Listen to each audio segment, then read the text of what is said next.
ano to eh, parang ang tagal na rin namin pinaplano and so long overdue na siya. So parang ang saya lang din na finally ngayon nangyayari na siya na nandito kayo na sinasabi ko na finally yung title at tuloy na tuloy.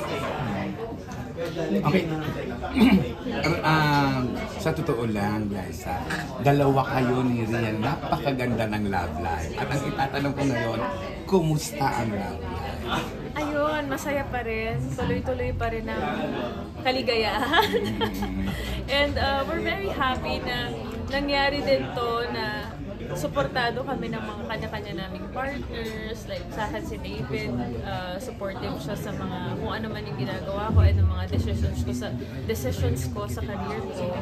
And nung na-meet ko rin si Sam, parang excited din siya na gawin namin tong project na to. So parang everything fell into place. Ang daming mga taong nagtatanong po sa akin kung kailan kami magsasama ulit ni Rian sa isang project. Pero I think this is the perfect time. Kasi parang, ang daming nagre-reunion ngayon. Tapos, ang sarap lang din balikan nung time na ginagawa namin to na wala pang masyadong stories then about girl love or dalawang babae nagmamahalan, pero after Richmond's Daughter ang dami rin na mga napanood na ganong klaseng tema. And now basta hindi babaliin nyo ba? For sure babaliin na. Anong meron kay Rian? Bakit ganito ka gano'n? Hindi ko nga rin po alam eh.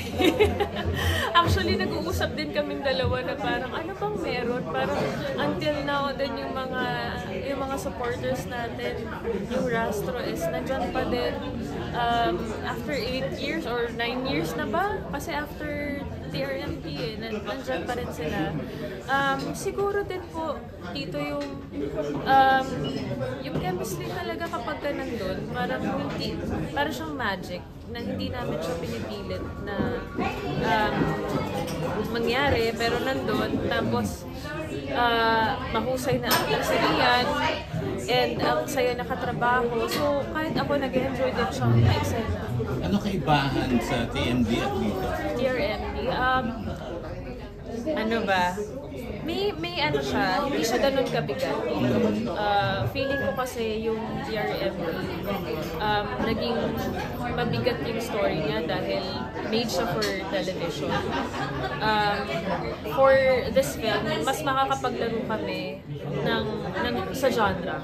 So, ano siya, hindi lang siya drama, hindi lang siya comedy, meron din siyang fantasy, ganyan. And kaya na-excite ako kasi parang malalaro namin yung mga characters namin. May fantasy. Yeah. Pwede na daw sabihin din. Kaya may mga stars ako, ganyan, tas galaxy. So, yun na lang muna yung pwede kong sabihin to ngayon. Pero guys, saka si Direk Sigrid, nung huling ma-interview namin, ang gusto niya, parang mga ang taper na ako, mga Nora Vilma, ganon. Siyempre pag Rian at saka Glyza, parang isipin mo may lesbianism, parang ganon. So palagay mo, ganyan din. For sure may influence po ng mga pelikula na yun. I think bilang nanggaling din sa TRMD at nakapag-build din kami ng rapport with the community, I guess. Hopefully. Okay din sa ngayon na magkaroon ng ganitong klaseng pelikula. Kasi it's something na we also want to do and represent in a different genre, in a different way, in a different storytelling. And sa panahon ngayon, parang ang dami kasi pwedeng gawin. Di ba? Pwede naman na gumawa rin kami ng isang series or ng short film or whatever. Pero bilang may mga tao din na sumusuporta dun sa idea namin na gumawa ng pelikula, like yung Wild, sila Miss April and sila Miss Pony, and si Direk Sigrid, parang yun nga, nangyari na lang siya naturally. Yan, meron ka bang girl crush? Girl crush? dami kong girl crush. Sino? Huwag nang banggitin si Rian na. Iba naman. Iba naman? Sino? Dati ko pa kasi na nagagandahan ako kay Max Collins. Tapos ngayon sa mga bago, nagagandahan ako. Nasabi ko na rin to kay si Liza Soberano. Nadine Lustre. Ang dami kong gusto. Di ba? Kasi ang daming magagandang babae. So, na-appreciate ko yung iba't ibang klase ng beauty. And nakaka-inspire. Di ba? Kapag nakakita ka ng maganda, na-inspire. So bongga, halimbawa, may offer na yung seryosong GL story sa inyo ni Nadine Lustre, tatanggapin mo. Ay, bakit hindi? Kung gusto niya, go, di ba? Pero parang, ano ba ako? Ate niya ba ako? Hindi naman, pwede pa kayong lover. Pwede ba? Why not? Go. Guys, na dumating ba sa punto ng buhay mo na tinanong mo yung sarili mo na tomboy ba ako? Ba't nagkakagusto ako sa mga babae?